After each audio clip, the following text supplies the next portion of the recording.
Bonsoir à tous et bienvenue dans M. Au programme ce soir. Nous allons revenir et nous allons tenter d'en savoir plus sur ce projet de vidéo de lutte contre la radicalisation. On en parlera avec Michael Privot, islamologue, qui va s'en occuper. Nous reviendrons aussi sur le retrait dans ce projet d'Ismaël Saïdi. Deux de ses comparses de la pièce Djihad veulent s'exprimer à son sujet et ils seront sur ce plateau dans un instant. Du jazz aussi avec Urbex, le groupe du batteur Antoine Pierre. Un concert est prévu ce samedi dans le cadre du Brussels Jazz Festival. Ça se passe à Flagey. Un premier album aussi pour ce groupe Urbex. Mais avant cela, on n'y échappe pas évidemment. Le Salon de l'Auto, il ouvre ses portes au public demain. Nous allons aborder ce soir la question des voitures propres. Et pour en parler avec nous, Sophie Poitvin de la FEBIAC. Vous êtes conseillère environnement à la Fédération belge de l'automobile et du cycle. Et Walter Eck, bonsoir, vous êtes du Centre d'études économiques et sociales de l'environnement à l'ULB. Et je vais tout d'abord vous demander ce qu'on entend exactement. C'est quoi la définition de voiture propre, qui est finalement un mot qui sonne un peu bizarrement. C'est assez paradoxal de dire ça. Sophie Poitvin. Oui, tout à fait. Quand on parle de voitures propres, ce sont souvent des voitures, on pense souvent au CO2, donc qui n'émettent plus de CO2 ou très peu, mais aussi le problème de la qualité de l'air. Donc on doit aussi penser à tout ce qui est les NOx et les particules fines. Les voitures électriques, dans ce cas-là, elles promouvoient vraiment un taux à la baisse de CO2, mais aussi des particules fines et du NOx. Alors, vous êtes d'accord, je vois que vous acquiescez, Walter Eck. Partiellement, oui. Partiellement, alors c'est quoi la nuance que vous voulez apporter? Personnellement, je ne pense pas que les voitures propres n'existent personnellement. Donc vous n'aimez pas cette expression, peut-être? Non, et ça vient beaucoup de l'anglais aussi, clean vehicle. Donc, je dirais qu'il n'y a pas de voitures propres, il y a des voitures de plus en plus propres, on pourrait dire ça. Que la pollution issue du véhicule dans les villes, roulant dans les villes, diminue, puisque cette pollution provient du moteur, mais elle vient aussi des frictions, des pneus sur les routes. Donc il y a des améliorations qui sont apportées. Et ces améliorations sont apportées sur une série de polluants dont Madame ici a parlé, les oxydes d'azote, la consommation associée au dioxyde de carbone, c'est un gaz à effet de serre, n'est-ce pas? Et il y a les fameuses particules, donc, qui sont si difficiles à faire réduire. Pourquoi? Parce que actuellement, la technologie est un tout petit peu limitée. Soit on réduit les particules, soit on réduit les oxydes d'azote. Et donc, les constructeurs ont un peu de mal, du moins avec des moyens qui soient aussi économiquement acceptables pour le consommateur. Et ça, c'est vrai que c'est quelque chose dont on va parler. Donc le Salon de l'Auto, il ouvre ses portes demain. Ça se passe évidemment à Brussels Expo, difficile de le rater. Mais justement, cette notion de véhicule propre, ça intéresse les constructeurs au premier chef. On pense aux voitures électriques, mais pas seulement. On a l'impression que toutes les marques se lancent maintenant dans cette course un peu à la limitation, en tout cas des polluants. Oui, tout à fait. Les constructeurs, les importateurs ici en Belgique sont vraiment concernés par tout ce qui est voiture propre. Donc la technologie est là, que ce soit sur l'électrique, le gaz naturel, l'hydrogène. La technologie est vraiment là, mais bon, il faut aussi changer un peu la façon de penser du consommateur. Voilà, c'est ça, parce que j'allais dire, est-ce que ça marche? C'est vrai qu'au niveau des voitures électriques, par exemple, on sait que les ventes restent confidentielles. Comment on peut expliquer ça, Sophie Poitvin? Confidentiel, oui, c'est pas toujours facile. Quand on regarde juste Bruxelles, on voit qu'il y a plus ou moins 70% des voitures qui roulent au diesel. Enfin, elles sont immatriculées à Bruxelles, donc elles sont pas toutes ici. Il y a beaucoup de voitures qui viennent des sociétés de leasing. Mais bon, 70% roulent au diesel, c'est énorme. Quand on voit le marché électrique, il représente environ 1%, c'est pas beaucoup. Donc, c'est vraiment le consommateur qui a le choix. s'il va au salon ou chez son dealer, qui peut dire, tiens, je fais le choix de carburant vert ou bien... Les voitures électriques, ça reste cher quand même. C'est plus cher, oui, tout à fait. Je vais me tourner vers Walter Eck. Vous avez fait une étude il y a quelques années sur les freins à l'acquisition de voitures propres, de véhicules propres. Mais justement, qu'est-ce qui freine les consommateurs? Et on avait été d'ailleurs faire une enquête au salon, justement. Ah oui, voilà. Oui. Donc, qu'est-ce qui freine le consommateur? En premier lieu, c'est le coût, le prix. Prix ça reste cher. Ah oui, oui, ça reste cher actuellement. Ça reste des technologies qui sont coûteuses. Ce n'est pas une production de toute grande série, donc le véhicule unitaire coûte cher. Hein, il ne faut pas... voilà, c'est comme ça. Deuxième chose, c'est que technologiquement, ces véhicules ne sont pas encore au top de la finition technologique, je dirais. Voyez, pourquoi? Parce que les batteries qui équipent ces véhicules vous permettent de faire 150, 200 km. Donc, comme autonomie, c'est quand même un peu juste. Hein. Voilà. Pour la petite histoire, il faut savoir que nous, ici, à Télé-Bruxelles, on utilise des voitures électriques. Alors, c'est vrai que c'est une autonomie qui est limitée, mais comme nous, on reste dans Bruxelles, forcément, eh bien, c'est pour cette utilisation urbaine, ça convient bien. Donc, ça dépend évidemment de l'utilisation qu'on en fait aussi. Exactement, mais c'est exact. Hein. Maintenant, vous avez à côté de cela la recherche de la batterie. Parce que si vous avez des espaces-temps disponibles pour mettre votre prise de courant et de l'espace pour raccorder votre véhicule, il n'y a pas de problème. Sinon, vous devez passer par des bornes de recharge rapide. Et malheureusement, à l'heure actuelle, le réseau de bornes de recharge rapide, il est limité. Hein. Oui. Sophie Poitvin, vous avez une idée par rapport à ça, au réseau de recharge ici rapide sur Bruxelles? On sait qu'il est assez limité. Hein. On sait qu'il existe des initiatives de voitures partagées électriques avec Zencars où on peut effectivement alors recharger, des supermarchés aussi qui proposent ça sur leur parking, des distributeurs aussi, hein, par exemple Total qui propose ça aussi, mais c'est pas encore complètement répandu. Alors c'est vrai qu'on parlait des mentalités, mais il faut que ça suive à ce niveau-là aussi. Voilà. Alors Walter Eck. Exactement, il faut que ça suive et je pense qu'il y a un système d'attente de la part du consommateur. Il faut que les prix diminuent, il faut que la technologie de stockage d'électricité soit suffisamment, je dirais, développée pour qu'on puisse faire 400 km ou plus, n'est-ce pas? Et que les temps de recharge soient assez rapides. Donc là, il y a une attente et la technologie dans ce domaine évolue. Donc, elle n'est pas tout à fait mature encore. Hein, Donc, c'est peut-être pas encore tout à fait perdu pour ce marché-là. Un petit mot des voitures hybrides, Sophie Poitvin. Ça, c'est quelque chose qui fonctionne bien aujourd'hui? Oui, on voit que les marques qui vraiment promoient les voitures hybrides, eh ben, elles ont un grand marché. Donc, ça permet le consommateur va être plus facilement tenté par ce genre de modèle. Parce qu'au fait, le but de l'hybride, c'est que avec la batterie électrique, on roule électrique, donc la consommation est moindre. Donc le consommateur gagne d'une certaine façon d'un point financier, mais aussi ne doit pas avoir la peur de se dire « Oh, est-ce que je vais pouvoir arriver à mon but final, à ma destination ?» Voilà, en termes d'autonomie, c'est plus rassurant, évidemment. Vous êtes d'accord avec ça? Ça, c'est un bon compromis, peut-être aujourd'hui, pour l'instant? C'est un bon compromis, je dirais, transitoire. Hein. Il y a le moteur thermique qui prend le relais dans le véhicule hybride, et si la batterie est plate, eh bien, voilà, on peut continuer. Et ça permet en même temps de diminuer la consommation au kilomètre. Donc, voilà. Alors le temps passe très très vite, mais simplement, est-ce qu'on peut encore y croire aujourd'hui?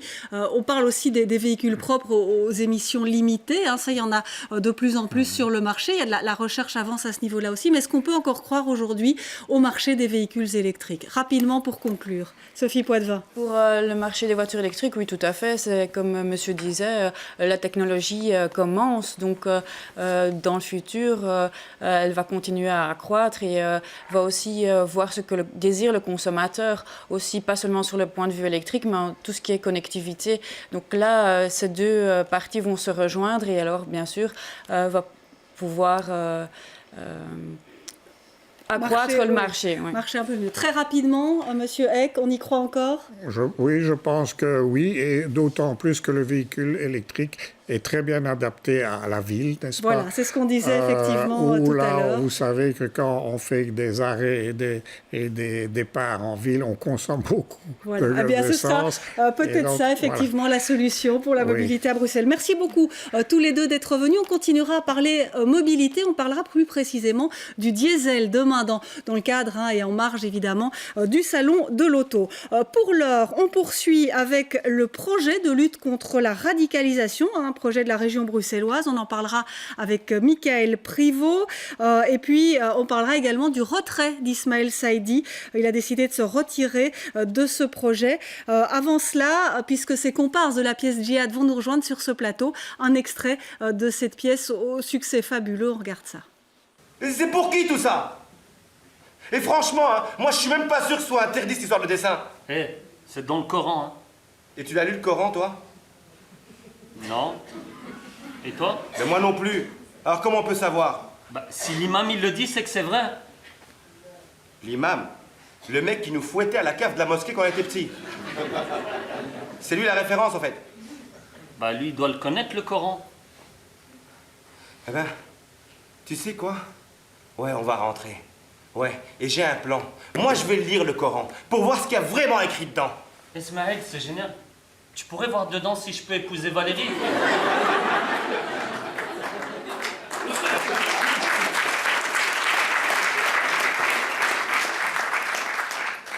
Je veux bien chercher, je suis pas sûr que Valérie soit citée comme ça dans le Coran, mais je veux bien chercher, moi. Ismaël, c'est génial. Parce qu'en plus, avant de partir, elle m'a envoyé un message. Elle m'a dit qu'elle m'aimait toujours et qu'elle m'attendait et qu'elle aimerait qu'à mon retour, on s'installe ensemble. Voilà, extrait de la pièce Djihad. Et sur ce plateau, Michael Privot, bonsoir. Reda Chepchoubi, bonsoir à vous. Et Charles Carrera, bonsoir et merci à tous les trois d'être là. On va revenir, bien sûr, sur le projet de la région bruxelloise, je vous disais, de lutte contre le radicalisme. Avant cela, on va revenir sur ce qui a poussé Ismaël Saïdi à se retirer de ce projet. Depuis hier, il fait aussi l'objet d'une accusation d'escroquerie au Maroc. On a essayé d'inviter Ismaël Saïdi pour tout vous dire. Pour l'instant, il ne souhaite pas réagir. Il n'a pas répondu à notre appel. Et c'est vous, Charles Carrera, qui m'avez appelé tout à l'heure. Vous êtes l'un de ses comparses dans la pièce Djihad avec vous, Reda Chepchoubi. Et vous souhaitez, vous exprimer sur ce qu'on pourrait peut-être appeler l'affaire Ismaël Saïdi. Et on a décidé ce soir de vous donner la parole. Alors, qu'est-ce que vous souhaitez dire aujourd'hui suite à ces nouvelles accusations et la polémique de la semaine passée sur le projet de capsule vidéo? Reda, peut-être pour commencer. Bonsoir. Par rapport à tout ça, moi, depuis le début de Djihad, j'ai préféré rester dans l'ombre et pas me prononcer. Ismaël, qui a écrit cette pièce magnifique, est sorti de l'ombre pour en parler. Il a été au-delà de la dimension de la pièce. Et il a fait un magnifique parcours. Il a fait réfléchir pas mal de gens. On a fait des magnifiques débats et tout ça. Et j'ai toujours décidé de rester en retrait par rapport à tout ça. Mais face à l'injustice, je me dois de sortir du silence. Et surtout que je suis témoin de toute l'affaire depuis le début. Et je ne comprends pas qu'on salisse aujourd'hui quelqu'un qui s'est donné tellement à cœur, qui s'est donné à fond sur ce projet. Il y a eu un premier article la semaine dernière où le député Emmanuel Debocq... Oui, donc un député Défi qui remettait en question le financement de 275 000 € pour les capsules vidéo. Il trouvait ça trop cher. On parlait d'un manque de transparence. Il y a ces accusations d'escroquerie que nie aujourd'hui Ismaël Saïdi. Ça, il en a parlé dans la presse, dans le journal Le Soir. Il est dans quel état d'esprit aujourd'hui, Ismaël Saïdi? Vous l'avez vu aujourd'hui? Ismaël Saïdi, je l'ai vu hier. Il va pas bien parce que déjà la semaine passée, quand il a décidé de se retirer... franchement, ça l'a touché. Il venait avec un projet noble avec Michael Privot, Rachid Benzine. Il venait vraiment avec quelque chose pour faire bouger positivement, pour éclaircir certains points. Et il a eu quand même pas mal d'attaques virulentes, de menaces et tout ça. Donc, il a préféré se retirer là-dessus. Et aujourd'hui, on vient l'entacher avec un projet, avec des attaques. Un procès qui a eu lieu mais au d'une Maroc. affaire qui date de 2009. Voilà, moi aujourd'hui je dis les choses. En 2009, Ismaël Saïdi a fait un film qui s'appelait Ahmed Gassio, où ce monsieur Rachid Chkiri, qui l'accuse aujourd'hui, était directeur de prod. Ismaël l'a renvoyé à l'époque, l'a viré. il a introduit une plainte commune avec Mourad Boussif qui a fait Les Hommes d'Argile pour escroquerie. C'est une plainte commune. Ismaël n'est pas quelqu'un qui fait un procès aux gens. Il n'a jamais voulu divulguer cette affaire et tout ça, mais aujourd'hui, on vient l'entacher. Il faut savoir que... Il répond à ces accusations. Il se défend de ces accusations. Or, aujourd'hui, on dit qu'Ismaël est condamné au Maroc, à prison et tout ça, ce qui est complètement faux. Je suis le témoin de tout cela parce qu'en 2010, j'ai fait une tournée au Maroc avec la pièce Heureux qui comme Ulysse, avec Ismaël. Nous sommes retournés en 2012 pour un téléfilm pour une des grosses chaînes de télévision marocaines où on a été très bien accueillis, qui a fait un tabac soin à domicile. En 2014, le Centre cinématographique marocain a fait confiance à Ismaël en lui donnant un budget pour le film. Ça. Donc il garde La de Reine bonne des Sables, presse là-bas au Maroc. L'équivalent de la communauté française. Voilà, et encore, en janvier 2015, on devait tourner un téléfilm. Et ce qui s'est passé de très important, c'est qu'il y a eu djihad. Et djihad a fait que Ismaël est resté en dehors de ça. Et aujourd'hui, on l'accuse avec un journaliste d'une chaîne publique, se permet de venir une seconde fois avec de nouvelles accusations. Mais faites juste votre travail jusqu'au bout en allant chercher les preuves parce que mais c'est elles vrai sont qu'on aurait disponibles. on entend bien ce que vous dites, on aurait bien aimé qu'Ismaël Saïdi vienne se défendre lui-même, on lui lance peut-être l'appel s'il nous regarde. Moi j'aimerais avoir la réaction aussi de Michael Privot, vous qui suivez cette affaire de près, et en tant qu'islamologue, est-ce que vous pensez que là il y a une réelle affaire Ismaël Saïdi après les accusations de la semaine passée et celles qui reviennent aujourd'hui? On ne peut s'empêcher de se poser la question, c'est-à-dire qu'on a l'impression que pour différentes raisons, je crois que le projet qu'on portait tous les trois, donc Ismaël, Rachid Benzine et moi, a dérangé beaucoup de monde, manifestement, dans plein de différents secteurs de la société, pas uniquement ça des communautés musulmanes, et là il y avait vraiment une volonté de tirer, on a vu aussi dans certaines presses très nauséabondes, on va dire ça, des accusations extrêmement graves aussi sorties comme Rachid Benzine, mais complètement fantasmagoriques et contre moi aussi, donc on voit qu'on a dérangé un certain nombre d'interroges. Vous gênez aujourd'hui? Manifestement, je pense qu'on gêne un certain nombre de gens de tous les milieux par rapport à ce projet de vouloir travailler, d'amener une idée de déconstruction d'un certain nombre de discours.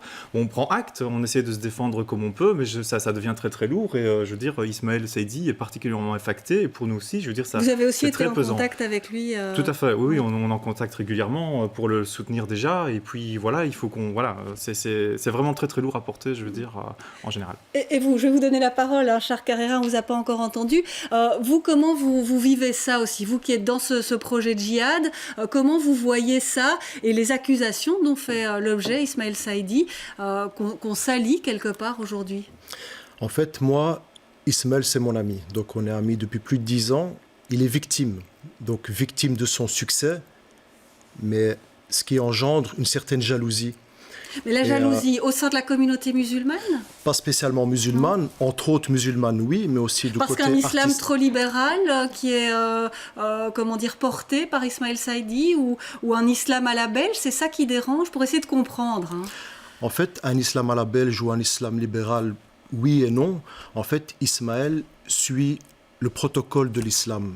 Donc, ce qui est permis est permis, ce qui est interdit est interdit. Et ça dérange certaines personnes. Je pense que maintenant, tout ce qui est religieux, Ismaël n'est pas islamologue, mais il est assez qualifié. Donc, il a étudié l'islam, il sait de quoi il parle. Donc, il connaît le poids de chacun de ces mots. Et moi, je trouve qu'il les maîtrise tout à fait, il les assume. Donc, de ce côté-là, oui. Et il a toujours pris la parole en disant oui. Moi, Ismaël Saïdi, et en ne parlant jamais au nom d'une communauté. Ça, c'est très important. Il a toujours parlé en son nom. Et aujourd'hui, on vient le salir. Pourquoi aujourd'hui? Au moment où on parle de lui, et ça, je veux dire, à un moment donné, il faut arrêter. Le gars, il a fait un travail magnifique. Aujourd'hui, on essaie de le salir et de le faire descendre dans l'opinion publique.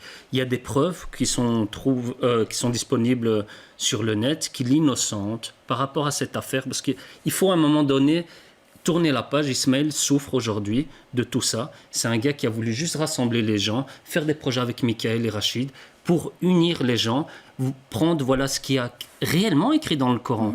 Parce qu'à partir du moment où vous suivez juste quelqu'un qui vous dit c'est comme ça dans l'islam, vous le suivez aveuglément. Non, là c'était accessible à tout le monde, un beau projet. Et c'est vrai que, Michael Privot, est-ce qu'il est possible, alors aujourd'hui, c'est vrai que ce que dit Rudy Vervoort, ministre-président de la région bruxelloise et qui commande, entre guillemets, ces capsules vidéo et ce projet de lutte contre le radicalisme, est-ce qu'il est possible d'avoir un islam à la belge? On a parlé d'un islam des Lumières, est-ce que ça c'est dérangeant, c'est tabou? Comment vous l'expliquez, vous, islamologue? Alors, oui, je pense qu'on a touché effectivement une corde très sensible. Alors, je crois qu'il y a plusieurs facteurs. Je pense que déjà, le concept d'islam à la belge ou d'islam européen, islam des Lumières, appelons-le comme on le veut, c'est-à-dire un islam, comme je l'ai toujours dit, qui s'exprime dans notre grammaire culturelle, pour faire très très court, et qui prend en compte les acquis de notre culture et de notre civilisation, pose un certain nombre de problèmes. Alors, le fait qu'un pouvoir public ait été perçu comme subsidiant une forme particulière d'islam a fait complètement éclater un certain nombre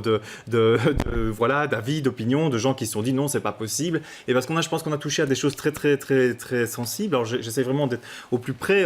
Oui, parce que des gens dans un certain nombre de communautés lient très fortement une certaine pratique de l'islam avec la culture, avec l'histoire de leur famille, etc. Et donc si on touche aux moindres choses, ils ont l'impression que tout va s'écrouler, que ce qu'ils sont aujourd'hui va partir en miettes. Et c'est vrai qu'on s'adresse aussi, on est vraiment conscient de ça, que oui, beaucoup de gens, si on prend Bruxelles en particulier, beaucoup de familles musulmanes vivent dans des situations de précarité, et on se rend compte que pour beaucoup, l'islam est le seul truc qui les fait tenir debout. Il faut pouvoir prendre ça comme facteur, même si après, ça pose tout un certain nombre de questions sur le conservatisme que ça implique, sur le fait que ça aussi charrie cette version de l'islam, des visions très polarisantes, du eux et nous, etc. Et donc, c'est ça qu'on voulait...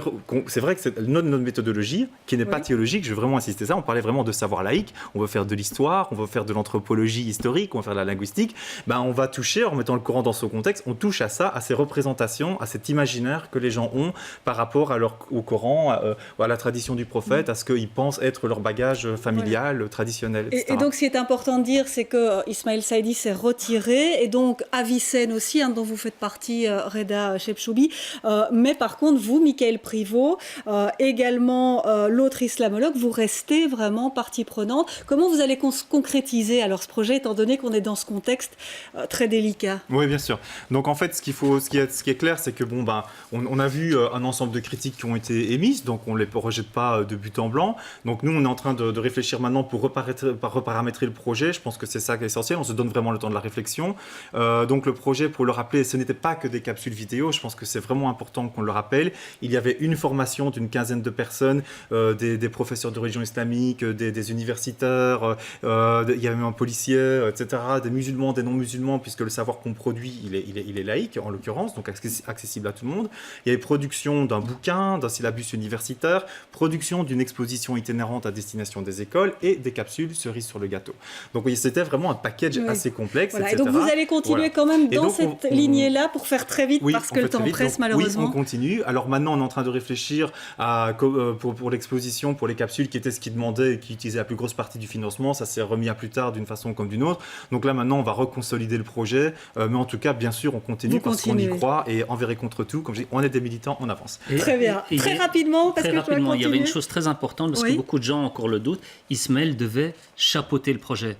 C'est pas lui qui allait instruire au niveau de l'islam. Il laissait ça à des personnes compétentes qui ont c'est bien ça. Et c'est important de le préciser, raison. parce que c'est ça qui a déclenché toute cette vague, cette déferlante. Très bien. Je vous remercie. Je vous remercie en tout cas d'être venu sur ce plateau pour nous en parler et pour défendre aussi votre projet. On va poursuivre en musique avec du jazz, et c'est Antoine Pierre que je vais accueillir d'Urbex. On va regarder tout de suite un extrait du clip.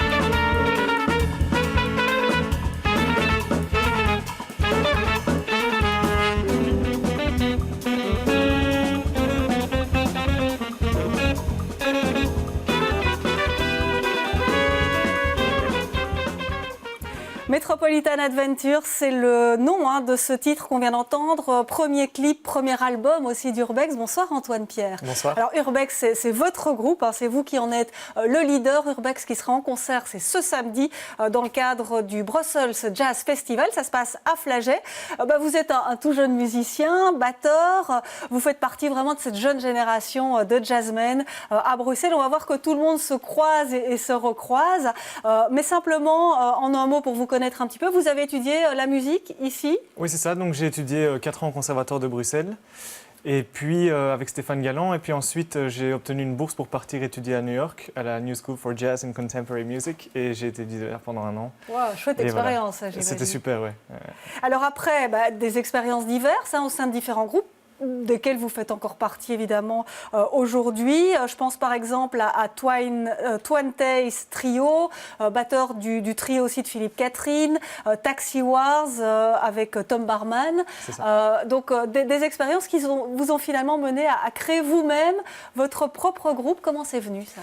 C'est-à-dire que fatalement, après avoir passé autant d'années à jouer dans les groupes de musiciens comme ceux que vous avez cités, il y a beaucoup d'inspiration qui vient. Puis le fait d'avoir habité non seulement à Bruxelles, mais aussi d'être parti à New York, d'avoir fait beaucoup de rencontres, d'avoir vu beaucoup de concerts, ça m'a inspiré à écrire de la musique. Et donc voilà, c'est clair que c'est pour moi une partie de ma carrière c'était un passage obligé pour moi. Oui. Donc composer, c'est vrai que cet album, c'est vous qui l'avez écrit, Urbex, Antoine Pierre, c'est comme ça qu'il s'intitule. Quel est l'univers que vous avez voulu créer? Là, on a déjà entendu un petit extrait avec Metropolitan Adventure. Fatalement, comme le nom l'indique, c'est assez mystérieux, mais cet univers urbain dans lequel j'ai été bercé m'a beaucoup inspiré. Le fait de vivre dans des villes, de partir dans des villes. Et c'est vrai que New York est un peu l'icône, la grande icône des grandes villes et des grandes métropoles.